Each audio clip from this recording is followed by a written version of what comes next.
Olá, bom dia. Um feliz sábado para você que nos acompanha aí desde o seu lar, ou quem sabe aí no seu trabalho. Ou você que, quem sabe daqui a alguns dias vai ouvir esse sermão aí na sua casa, com seus amigos ou seus familiares. Que Deus possa te abençoar. Como você sabe, nós, como igreja, nós tomamos algumas medidas preventivas aí contra a disseminação do coronavírus. Portanto, nós estamos gravando também os nossos sermões para que você ouça na comodidade da sua casa e com seus familiares. Essa é uma época de muitas festas e onde nós costumamos nos reunir com as nossas famílias, mas sempre procurando tomar aí os devidos cuidados nesse momento tão crítico em que nós vivemos. Mas eu não vim essa manhã falar de coisas ruins ou de pandemia. Isso aí é algo que todos nós já vivenciamos e alguns de nós já sentimos na pele, essa desagradável sensação. Antes de abrir a Bíblia, eu quero convidar você a orar comigo. Então feche seus olhos aí onde você está. Convide a sua família e os seus amigos nesse momento para orarmos junto a Deus ao abrirmos a sua palavra. Feche seus olhos. Bendito e eterno Deus, queremos abrir a tua palavra nesta manhã para ouvir o que o Senhor tem a dizer ao nosso coração. Queremos que o Senhor transforme os nossos corações, junte aqui os nossos pedaços, reconstrua a nossa vida. Em nome de Jesus. Amém. Muito bem. Talvez você tenha, ou tenha sido muito comum você ouvir nesses dias em que você tem vivido, principalmente nesse ano, que as pessoas esperam que esse ano acabe rápido, porque as pessoas se sentem aí presas por essa circunstância que nos envolve. As pessoas querem se libertar e quando eu converso com algumas delas, elas dizem o seguinte: olha, eu espero que 2021 seja melhor e nós vamos dar a volta por cima. A esperança vai renascer em 2021. Sabe, algum tempo atrás eu conversava com os meus familiares, alguns amigos meus e dizia o seguinte: o mundo está muito quieto. E principalmente nós, como adventistas do sétimo dia, nós apregoamos de que Jesus vai voltar e que não existe esperança para esse mundo caído. Há sim esperança para uma humanidade que se dobre ao Rei do Universo, que é o nosso grande Senhor Jesus Cristo. Para essas pessoas sim haverá uma grande esperança, mas para o mundo eu não vejo esperança. Você pode estar me achando um pouco catastrófico ao dizer isso aí, mas deixa eu te dizer uma coisa. Existem muitas pessoas que por aí fora e dos púlpitos de suas igrejas pregam que haverá um mundo de paz e de gozo e muita alegria aqui na terra. Na terra. Mas deixa eu te dizer uma coisa. Parece que à medida que o tempo passa, parece que à medida que o homem mais tem acesso ao conhecimento, mais existe o afastamento de Deus e de sua palavra. Esse ano pode ter sido muito trágico para mim e para você, porque existe uma corrida aí fora para ver se conseguimos a vacina, quando que ela vai chegar. Isso gera uma expectativa e uma certa ansiedade nas pessoas. Sabe, a maior ansiedade das pessoas, principalmente daqueles que têm os seus doentes hoje, quem sabe em casa, ou daqueles que estão na expectativa de que os seus familiares ou amigos saiam do hospital onde estão sendo cuidados, é que a cura chegue logo. Eu sei que muitos de nossos irmãos e amigos nós perdemos esse ano. Eu sei que algumas cadeiras nessas datas festivas vão estar vazias em alguns lares. Eu sei de alguns avós que deixaram seus familiares, sei de alguns pais, de algumas mamães e de alguns filhos também. E dizem que uma das coisas mais importantes que uma pessoa pode dizer, talvez seja no fim da sua vida. Muitos dos que nos deixaram aqui talvez não tiveram tempo de dizer uma última palavra, ou quem sabe, olhar para aqueles a quem eles deixaram. As últimas palavras são aquelas que nós talvez desejássemos ouvir. Sabe, quando eu perdi o meu avô, eu não pude ouvir da boca dele algum conselho, ou muito menos algum aviso. Mas ele deixou uma vida de aprendizado ao lado ia no caminho de Deus. E naquela tarde trágica daquele primeiro dia da semana, ele veio a dormir no Senhor segurando em minhas mãos. Existe uma esperança aqui dentro do meu coração, e essa mesma esperança eu queria que você tivesse aí do outro lado também. A esperança da ressurreição. Houve alguém no passado que colocou um desafio para um povo que se denominava povo de Deus. E essa pessoa disse algumas últimas palavras, sabendo do que o esperava. E era Moisés. Antes de subir ao monte e estar com Deus, ele fez um discurso para o povo. E você pode ver esse discurso em Deuteronômio, no capítulo 30 e o verso 19. Abra sua Bíblia, acesse aí a sua Bíblia onde você está nesse momento. Deuteronômio, no capítulo 30, verso 19, Moisés disse as seguintes palavras: os céus e a terra tomo hoje por testemunhas contra ti, que te propus a vida e a morte, a bênção e a maldição. Escolhe, pois, a vida para que vivas, tu e a tua descendência. Moisés, quando subiu ao monte, ele já sabia que ele iria morrer. Mas antes, ele deixou essas palavras ao povo. Eis que te proponho a vida e também te proponho a morte. E ele diz mais no final desse verso: escolha a vida. Escolha a vida. Sabe, tem muitas pessoas que têm uma visão superficial de como será a volta de Jesus. Para muitos cristãos, a volta de Jesus vai preencher muitos vazios. Porque se por um lado você e eu sepultamos aqueles a quem nós amamos esse ano, Jesus vai trazer novamente, através da ressurreição, quando Ele voltar, essas pessoas que dormiram na fé nele. Essa é a esperança que move o meu coração e o seu coração. Só que existem pessoas que não entendem isso ainda. Se por um lado as pessoas querem ser libertas, como eu disse aqui no início do sermão, se por um lado as pessoas querem se libertar desse ano, do que será que Jesus quer libertar você? Eu conheço pessoas, e você também deve conhecer outras, que dizem assim: olha, eu conheci Jesus e hoje eu sou liberto. E hoje eu não preciso fazer mais nada porque a graça me salvou. Olha, deixa eu dizer uma coisa para você. Efésios, no capítulo 2, verso 8, diz que nós somos realmente salvos pela graça, unicamente pela graça. Não é nada do que eu possa fazer para me salvar. Você já deve ter ouvido isso aqui em algum sermão na igreja ou nos lugares onde você deve ter frequentado que falam a respeito de religião. Somos unicamente salvos pela graça. Isso é indiscutível. Não há nada do que você possa fazer realmente para merecer o céu. Se estivermos lá um dia, foi por causa dos merecimentos e do que Jesus Cristo fez por mim e por você. Agora, a graça de Cristo, quando ela te libertar, ela precisa tirar você da sua inércia. Porque se por um lado você diz que está liberto e está salvo em Cristo, e quer renovar as suas esperanças, principalmente porque quando você aceita Cristo, você renuncia muitas coisas para ganhar a vida eterna e viver eternamente com Cristo. Do que será que Jesus realmente veio te libertar?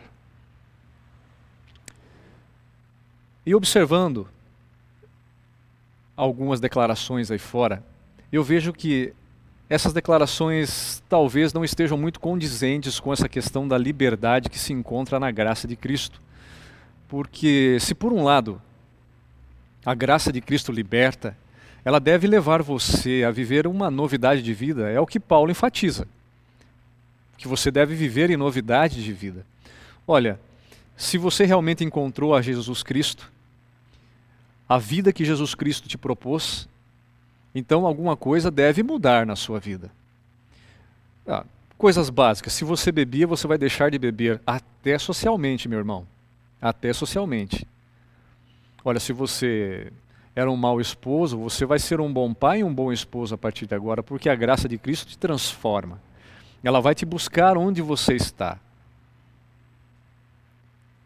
Que liberdade a graça de Cristo tem dado a você? Sabe o que eu tenho ouvido em algumas igrejas e de alguns pastores e até alguns sacerdotes, é que diz assim, olha, nós somos libertos em Cristo e somos libertos inclusive da lei. O quê?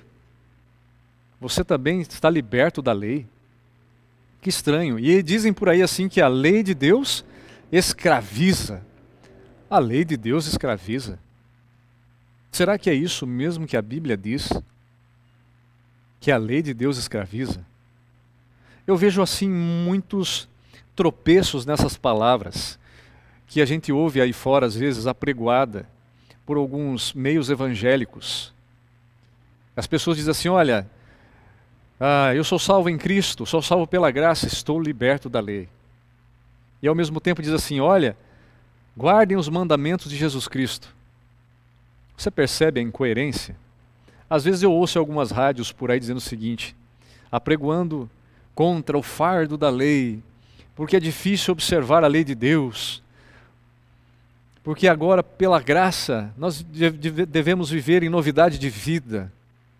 E ao mesmo tempo ele diz assim, mas você precisa obedecer à lei de Deus, mas espera aí, ou é uma coisa ou é outra, você não pode ficar em cima do muro. E outro detalhe, a lei de Deus não escraviza. Você quer ver? Abra sua Bíblia em Tiago, no capítulo 2.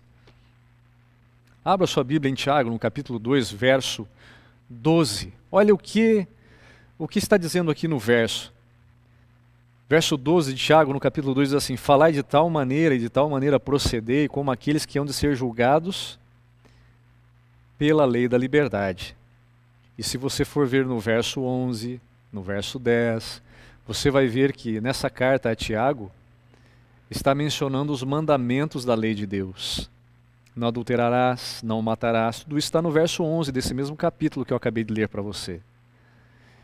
E aí nessa carta a Tiago, a lei que trata desses mandamentos, não matarás, não adulterarás, é a lei dos 10 mandamentos.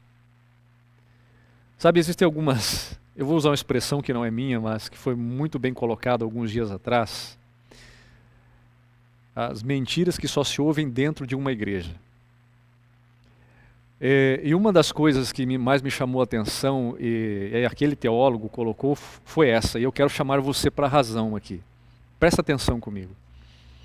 As pessoas gostam muito de pisar no pé dos nossos irmãos católicos, por exemplo, por causa da veneração das imagens. E você os questiona, eles dizem o seguinte, olha, a grande questão ali é porque Deus disse assim, ó, não farás para ti imagem de escultura, não te encurvarás a ela, não prestarás culto. Peraí, então nesse quesito, você observa os mandamentos. Mas essa mesma lei que trata de não fazer imagem de esculturas, não se curvar a ela, ela também trata no 4º mandamento sobre a observância do sábado. Quer dizer que para o de fé católica, o nosso irmão de fé católica, vale os primeiros mandamentos, os 3 primeiros, e o 4º mandamento não vale para ninguém? Que coerência é essa, meu irmão, que você tem usado na sua igreja? E aqui eu estou tratando com você que já foi adventista do 7º dia. Que coerência é essa que existe na teologia que você tem ouvido? E você olha para mim e diz assim, é porque o pastor falou assim? Quer dizer que tudo que o pastor fala é lei e você não consulta. Tudo que o sacerdote da sua igreja fala é lei e você não consulta. E eu digo, consulta a Bíblia, para ver se ele está de acordo com a palavra de Deus. Sabe, as últimas palavras de Moisés, elas foram muito significativas para o povo daquela época. Eis que eu te proponho a vida e eis que te proponho a morte. A graça de Cristo não te liberta para você ser um libertino, viver sem regras. Porque Tiago 2, verso 11 diz que você há de ser julgado por aquela lei, que também é chamada e conhecida como os 10 mandamentos e a lei da liberdade. Você deve andar como Cristo deseja que você anda. Deus nunca na sua palavra desautorizou a guarda dos seus mandamentos. Você sabia disso? Muito menos do sábado. Não existe um verso sequer onde Jesus desautoriza a observância do sábado. Nem em sua vida, nem após a sua morte ou ressurreição. Você não vai encontrar isso na palavra de Deus. De Gênesis a Apocalipse. Só há um lugar nesse mundo onde você pode encontrar a santificação de um outro dia. E nós já conversamos algum tempo atrás aqui na igreja. É o catecismo. E lá você encontra os mandamentos adulterados. A lei da liberdade. Que liberdade é essa que você vive? É a liberdade de Cristo, da graça de Jesus Cristo, da graça da vida que Jesus Cristo te propõe para uma vida de obediência. Lembra-se de São João 14, verso 15, onde Jesus disse: como consequência de ser convertido pela graça de Cristo, se me amardes, guardareis os meus mandamentos. Essa lei, ela te traz uma vontade de, ou melhor, essa graça que te conquistou através de Jesus Cristo. Ela te leva a ser uma pessoa humilde, servo de Deus e obediente à sua palavra? Ou te leva a viver de acordo com o que os pastores falam, com o que o sacerdote fala, que não está de acordo com a Bíblia? Sabe, irmão e minha irmã, precisamos consultar mais a palavra de Deus e parar de ser ouvintes. Precisamos ser mais ativos, lendo a palavra de Deus, e menos passivos, de só ouvir e não tirar conclusões próprias.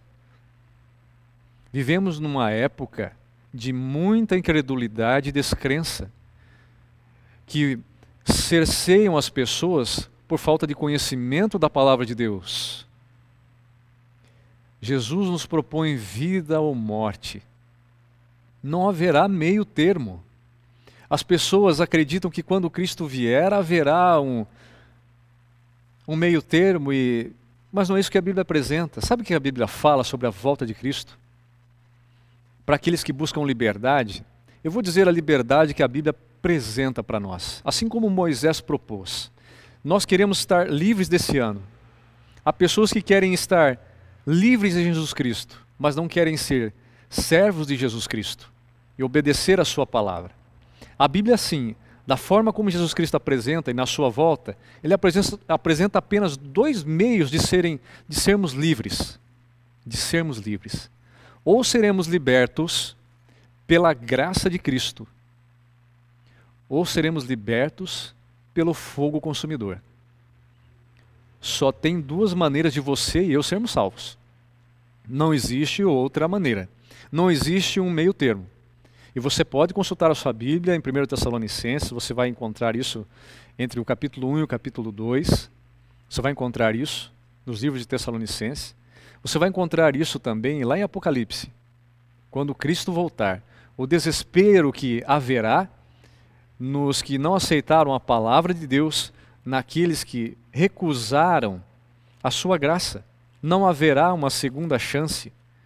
O fogo, a glória que cerceia Jesus Cristo, vai ser uma glória transformadora para os justos, aqueles que procuraram viver ao lado de Jesus Cristo, mas para aqueles que procuraram viver uma vida libertina, vai ser um fogo consumidor. E eu me refiro a 2 Tessalonicenses no capítulo 1 e no verso 8. Ali diz que aqueles que não aceitaram a graça de Cristo serão consumidos pelo esplendor da glória de Jesus Cristo. Só duas maneiras de sermos salvos, de sermos libertos. Você é liberto hoje, meu irmão? Eu pergunto para você. Você é liberto do quê? Jesus veio para libertar você do pecado. Quando Jesus Cristo vier a esse mundo, Ele vai, através da sua glória e da sua presença, aniquilar o pecado, mas também vai aniquilar os pecadores. A glória que cerceia Cristo e os anjos, essa glória também vai transformar aqueles que esperaram Jesus Cristo toda uma vida. Quando Cristo voltar, as trombetas vão ressoar no céu. E Paulo diz em Tessalonicenses, no capítulo 4, do verso 13 em diante, que ao ressoar da última trombeta, os mortos em Cristo de todas as eras ressuscitarão primeiro e os justos vivos serão transformados. Por fim, então, estarão libertos de fato do pecado. Essa liberdade começa hoje quando eu aceito a mensagem da palavra de Deus, para viver em novidade de vida. Não para dizer por aí que os mandamentos de Deus são um fardo, para usar o meio termo com um tipo de fé que um irmão meu professa e para mim não vai servir isso.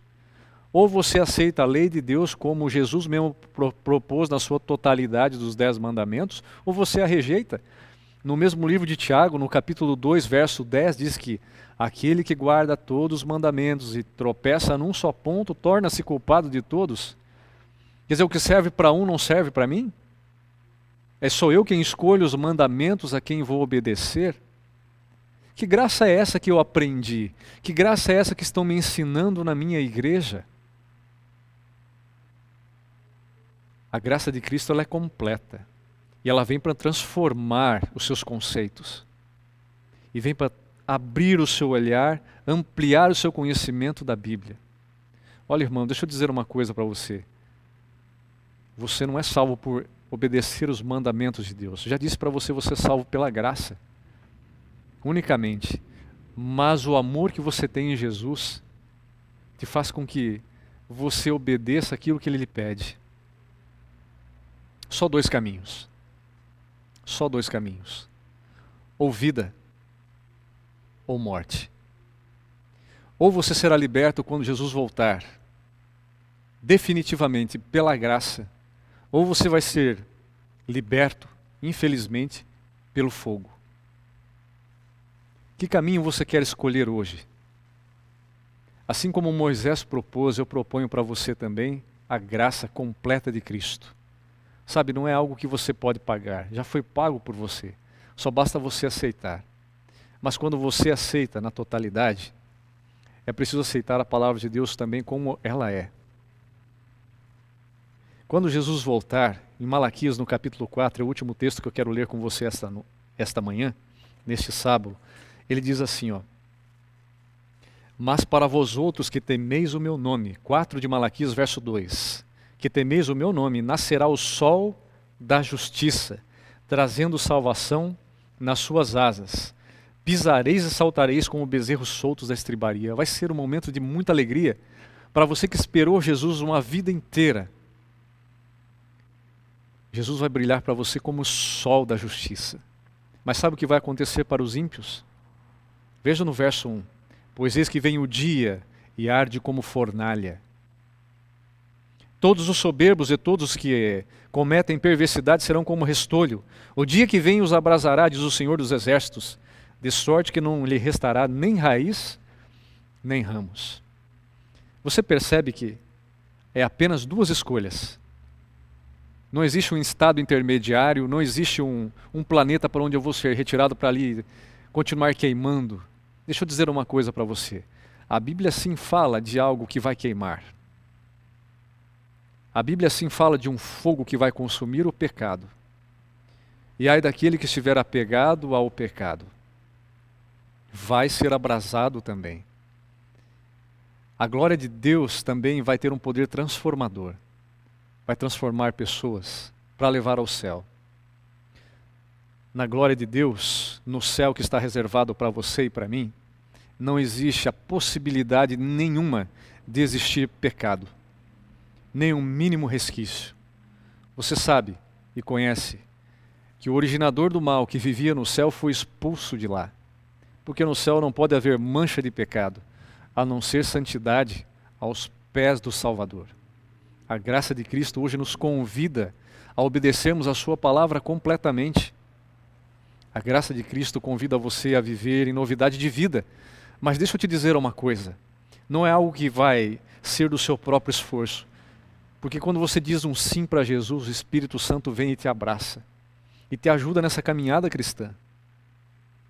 E quando o sol que é Jesus nascer no teu coração, quando o sol da justiça habitar em você, naquele dia quando você ver Cristo voltando nas nuvens dos céus, a glória de Cristo não vai te fulminar, não vai te aniquilar. A glória de Cristo vai te transformar para toda uma eternidade. Você já pensou que momento glorioso vai ser aquele? Quando as esperanças realmente brilharem por toda a eternidade e você e eu pudermos encontrar os nossos amigos que deixamos aqui este ano, que estão dormindo no Senhor. Que saudade! Que saudade! Jesus é algo que eu aprendi nesses últimos anos de minha vida, que eu tenho vivido. E Jesus é o único que pode dizer assim, ó, não chore. Não chore. porque Ele tem um remédio realmente para apagar e enxugar as minhas lágrimas de tristeza. Ele é a ressurreição e a vida. Escolha, pois, a vida e viva ao lado de Jesus Cristo. Deixe o sol da justiça brilhar em seu coração. Esse é o meu desejo para você nesta manhã de sábado. E para finalizar esse sermão, eu queria terminar com uma música. Mas eu queria que você, em oração, ouvisse essa música e fizesse de Jesus realmente o seu grande Deus e o grande sol da justiça. Que assim como Moisés deu aquele conselho para o povo, como foram as suas últimas palavras, que você escolha a vida ao lado de Cristo. Espere Jesus quando Ele voltar em glória para levar os seus remidos. Lá não haverá pandemia, não haverá respiradores e nem médicos desesperados pela cura. Estaremos ao lado do nosso Senhor Jesus Cristo, o doador da vida. Aquele que oferece a você a graça e é o sol da justiça. Que Deus possa te abençoar nesta manhã de sábado. Que as escolhas que você possa fazer na sua vida afetem também a sua família e tornem você uma bênção na vida da sua família e das pessoas que te cercam.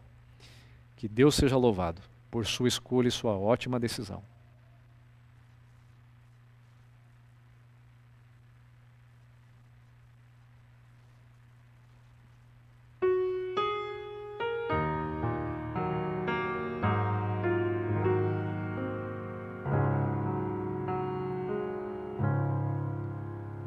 Vivi tão só na escuridão,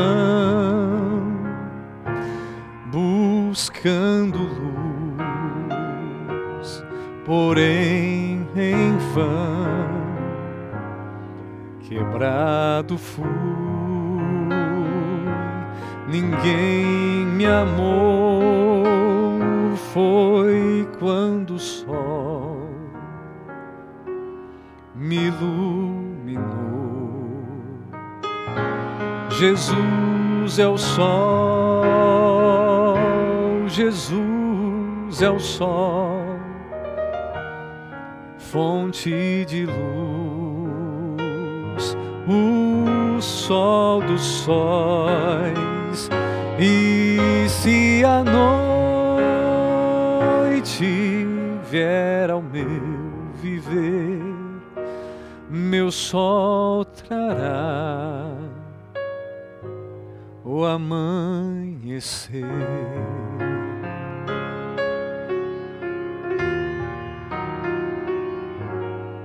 O mundo frio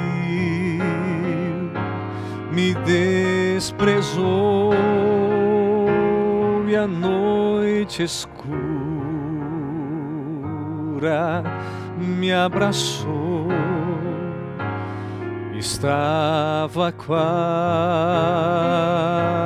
a perecer e então senti meu sol nascer. Jesus é o sol, Jesus é o sol, fonte de luz, o sol dos sóis. E se a noite vier ao meu viver, meu sol trará o amanhecer.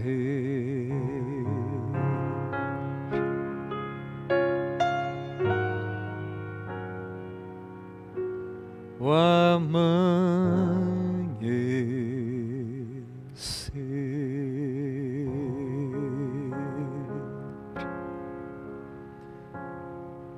Vamos orar comigo? Pai bendito, obrigado pela esperança que é o Jesus, o meu Salvador e Criador. Ele é o sol da justiça, Ele é a graça em pessoa, Ele é quem me salva. Ele me propõe duas escolhas, Pai, e Ele mesmo já me dá a direção para que eu escolha a vida. Meu Senhor, meu Pai amado, em nome de Jesus, eu peço ao Senhor que os meus irmãos que me ouvem neste momento, neste sábado pela manhã, possam ter escolhido a vida, possam ter escolhido viver em novidade de vida, assim como Jesus tem ensinado. Que a graça de Deus nos ensine a viver de acordo com a sua palavra e que ela seja completa pela graça em nossa vida. Pai, derrame as tuas bênçãos sabáticas em nossos lares. E se andamos porventura até nesse momento em caminhos tortuosos, os teus braços estão abertos porque a tua graça ainda nos alcança. Então, Pai, que a tua graça naquele dia possa nos transformar para vivermos na eternidade. E que esse fogo que consumirá o pecado não nos atinja, porque estaremos protegidos por teu escudo, o escudo da tua graça. Obrigado por nos aceitar e nos abraçar, meu Senhor Jesus. E em teu nome clamamos. Amém.